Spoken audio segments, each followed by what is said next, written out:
করেছি। আপনারা বলবেন হুজুর আন্নালেদা বয়সে এই বয়সে বুঝে বিয়ে করিয়ে লাইছেন। আমগো দেশে প্রেম করে ফেরেম ফেরেম মানে হে মারি হেরেম কয়, কেউ কেউ হেরেম কয়, প্রেম কয়, ভালোবাসা কয়, লাভ বলে লাভ।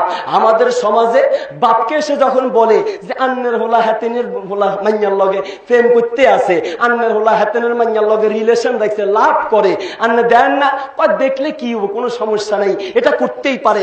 আধুনিক যুগ, ডিজিটাল যুগ, বন্ধু বান্ধবীকে নিয়ে হাঁটবে, বন্ধু বান্ধবীকে নিয়ে ঘুরবে, এটা কোনো ব্যাপার না। প্রেমকে আমাদের দেশে, লাভকে আমাদের দেশের মানুষ কোনো পাপই মনে করে না। অথচ বিয়ের আগ পর্যন্ত যদি কোনো মহিলার হাত ধরে হাঁটে, কোনো মেয়ের হাত ধরে হাঁটে, গায়রে মাহরাম কোনো মহিলার হাত ধরে হাঁটলে এই হাতের জেনা হচ্ছে, এই হাত তাকে জাহান্নামে নিতে পারে, ঠিক কিনা? মুসলিম জাতি প্রেম করছে, এটা কোনো দোষ নেই, কিন্তু বিয়ে করতে চাইলে হুজুর দেখছেন নিয়ার হোলা কত বড় বেয়াদবি গেছে, আর হোলা কত বড় বেয়াদব হোলা, হাতে এই বয়সে বিয়ে করতে চায়, আমনের হোলা কয়ার হোলা লেদা হোলা অন্য হাতের বয়স হলো, হাতে বিয়ে করতে চায়। যদি ওর বয়স না হয় ও বিয়ে বুঝলো কি করে? বিয়ে বুঝেছে তার মানে ওর বয়স হয়েছে, ঠিক কিনা? বিয়ের কথা বললে বেয়াদব, আর প্রেম করলে নাকি বেয়াদবি হয় না। মুসলিম জাতি মিশকাতুল মাসাবিহের 303 নম্বর পৃষ্ঠায় একটি হাদিস রয়েছে।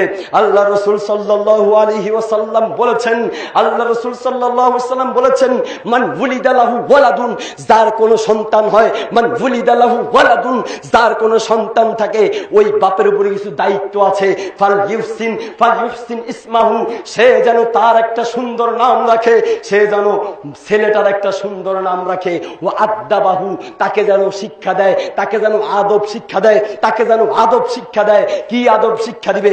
ইসলামী আদব শিক্ষা দিবে। আপনার সন্তানকে ইসলামী ভদ্রতা, ইসলামী আদব শিক্ষা দিতে হবে। ইসলামী আদব কাকে বলে? কাউকে দেখলেই সালাম দিতে হবে, আসসালামু আলাইকুম ওয়া রাহমাতুল্লাহ।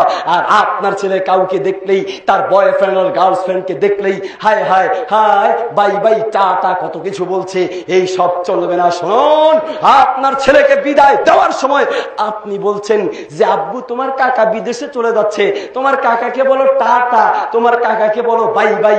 এটা ভদ্রতা নয়, এটা আদব নয়, এটা মুসলমানদের আদব নয়। মুসলমানদের আদব হচ্ছে বিদায় দেওয়ার সময় বলতে হবে আসসালামু আলাইকুম ওয়া রাহমাতুল্লাহ, আসসালামু আলাইকুম। বলতে চাচ্ছিলাম ওয়াদাবাহু, এবং সন্তানকে আদব শিক্ষা দিবে।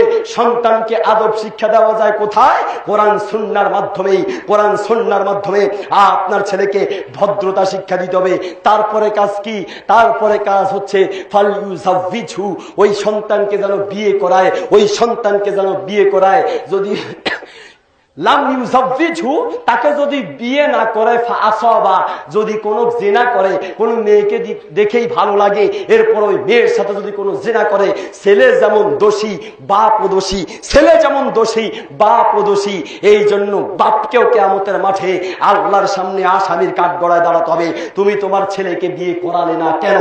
যুবকেরা ঠিকঠাক কয় না কা, কিও সব ফেরেশতা দেখি শরমায়, বিয়ের কথা কইলে শরমায়, ওমা হেরেম টেরেমে শরমায় না কা। মুসলিম জাতি বলতে চাচ্ছিলাম, প্রত্যেক বাপের দায়িত্ব, সন্তানের বিয়ের বয়স হয়ে গেলে তাকে বিয়ে করিয়ে দিতে হবে, বিয়ে করিয়ে দিতে হবে। আর ছেলেদেরকে বলছি, আপনার বিয়ের বয়স হয়েছে, আপনি এটা মা বাপকে বুঝাইতে হবে। আগেই যদি আপনি রিলেশন ঠিক রাখি, মা বাপেরা যাই বলেন যে একটা তো আমি পছন্দ করি বয়সী, আমার এটার ব্যবস্থা করে দেন না।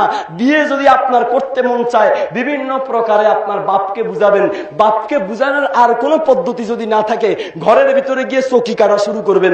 কেট কাটার সময় বাপ এসে জিজ্ঞেস করবে, ছিঁড়ে বেটা চকি কাটোকা, বলবেন যে আব্বা এত বড় চকি, মানুষ একা, দুইজন থাকলে না ভালো হইতো, আমার যদি বউটো থাকতো তাইলে হয়তো দুইজনের জন্য এত বড় চকির দরকার, একজন মানুষ এত বড় চকির দরকার নেই। আল্লাহ যদি কোনো সময় তৌফিক দেয় তাইলে দুইজনের জন্য লম্বা চকির ব্যবস্থা করুন। চকি কেটে হলেও বাপকে বুঝানোর চেষ্টা করবেন, মাকে বুঝানোর চেষ্টা করবেন, আগে থেকে লাইন ধরার চেষ্টা করবেন না।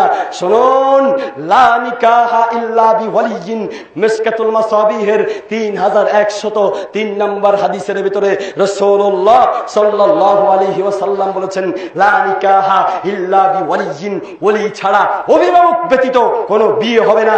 আপনি মা বাপকে ছেড়ে দিয়ে পছন্দ হয়েছে, তাকে কাউকে নিয়ে আসমান জমিন সবাই সাক্ষী দেখলাম, আসমানের সাক্ষী রাখে, জমিনের সাক্ষী রাখে, বিয়ে করে ফেললাম, কোনো সাক্ষীও লাগে না, অভিভাবকও লাগে না। অভিভাবক ছাড়া এই সমস্ত সাক্ষী দেখলে জমিন তোমারে ফেরেশতারা কোথায় কোথায় মারার জন্য তারপরে সাক্ষী দিবে, ঠিক কিনা? মুসলিম জাতি বলতে চাচ্ছিলাম, তোমার মা বাপের কাছে তোমার প্রস্তাব পাঠাতে হবে, যদি নিজে না পারো কারো মাধ্যমে হলো যে আমার বিয়ের বয়স হয়েছে। তবে তার আগে একটা কথা আছে, বিয়ের নাম মুখে নেওয়ার আগে বিয়ের উপযুক্ত হইতে হবে। আপনি নিজে খাইতে পারেন না, নিজে চলতে পারেন না, নিজে থাকার কোনো ঘর নাই, নিজে থাকার কোনো ব্যবস্থা নাই, বিয়ে করে বউ কি পকেটে নিয়ে হাঁটবেন নাকি? এই জন্য ব্যবস্থাও রাখবে। যদি ব্যবস্থা না লাগে বিয়ে করার জন্য বিয়ের মোহর না লাগবে। এখন তো ছিলাম, হ্যাঁ আপনি ছেলে, আপনি বিয়ে করবেন, তবে তার আগে প্রমাণ করেন যে বউ চালানোর যোগ্যতা আপনার ভিতরে আছে, বউ চালানোর যোগ্যতা আপনার ভিতরে আছে। নিজের 2 পা চালাইতে পারেন না, 4 পা কেমনে চালাইবেন? কদিন পরে 6 পা হবে, ওটা চালাবেন কি করে, ঠিক কিনা? হ্যাঁ বলে চালাতে পারবো না, পারবো। কোন কোন দিক থেকে? আপনার একেবারে কোটিপতি হইতে হবে, লাখপতি হইতে হবে, অনেক টাকার মালিক হইতে হবে তা না, মোটামুটি ভাবে তাকে পর্দা করানোর জন্য একটা ঘরের ব্যবস্থা থাকতে হবে, তাকে দিন শিক্ষা দেওয়ার জন্য, দিন সে যদি দিনদার হয় তাকে রাখার জন্য একটা ব্যবস্থা লাগবে। আরো আনুষাঙ্গিক যে বিয়ে শাদীর জন্য মহারণার টাকা, এগুলা লাগলে থাকলেই হবে। অনেকে আবার মনে করে না না না আমার কাছে টাকা 10 লাখ পুরুক তারপরে বিয়ে করব, বাড়ি একটা 3 তালা হোক তারপরে বিয়ে করব। আবার বিয়ের পরে চিন্তা করে যে আমার ছেলে মেয়ে যে নিমু, বাড়ি ঘর তো তেমন বড় কিছু করতে পারি নাই, টাকাও বেশি বেশি নেই, থাক ছেলে মেয়ে নিমু না। এক জায়গায় গেলাম, তো সেখানে একজন বলতেছে, হুজুর আগে আমরা বলেছি 2টি সন্তানের বেশি নয়, একটি হলে ভালো হয়। হুজুর এখন বলতে হবে 1টি সন্তানের বেশি নয়, না হলে ভালো হয়। আমি বললাম ঘটনা কি? ঘটনা হলো, ঘটনা হয়েছে মানুষ যেইভাবে বাড়তেছে এইভাবে যদি মানুষ বাড়তে থাকে, এক সময় এসে দেখা যাবে মানুষ খাবার দাবার পাবে না, থাকার জায়গা পাবে না, খাওয়ার জায়গা পাবে না। তো কি করতে হবে? ছেলে মেয়ে হওয়ার দরজা জানালা যা আছে সব বন্ধ করে দিতে হবে, যেন ছেলে মেয়ে হতে না পারে। আমি বলতে চাই, আমরা ওই আল্লাহর ইবাদত করি, আমরা ওই রবের ইবাদত করি যে আল্লাহ পৃথিবীতে মানুষ সৃষ্টি করলে অবশ্যই আল্লাহ মানুষকে খাওয়াতে পারবেন, ঠিক কিনা? আমার ছেলে মেয়ে হলে ওই ছেলে মেয়েকে খাওয়ানোর দায়িত্ব কোন মানুষের নয়, বরং সূরা হুদের 6 নম্বর আয়াতের ভিতরে আল্লাহ বলেন, ওয়ামা মিন দাব্বাতিন ফিল আরদি ইল্লা আলাল্লাহি রিজকুহা, ওয়ামা মিন দাব্বাতিন ফিল আরদি ইল্লা আলাল্লাহি রিজকুহা। এই পৃথিবীতে যেই কোনো প্রাণী আমি আল্লাহ সৃষ্টি করি, যে কোনো মানুষ আমি আল্লাহ সৃষ্টি করেছি, প্রত্যেকটা মানুষকে প্রত্যেকটা প্রাণীকে রিজিক দেওয়ার দায়িত্ব কোনো মানুষকে দেই নেই, বরং প্রত্যেকটা মানুষকে রিজিক দেওয়ার দায়িত্ব আল্লাহ বলছেন আমি আল্লাহ আমার হাতে রেখে দিয়েছি। কিভাবে রিজিক দিবেন, কিভাবে খাওয়াবেন, এর বহু প্রমাণ আল্লাহ পৃথিবীতে দিয়েছেন। সূরা তালাকের 3 নম্বর আয়াতে আল্লাহ বলেন, ওয়ায়ারযুকুহু মিন হাইসু লা ইয়াহতাসিব।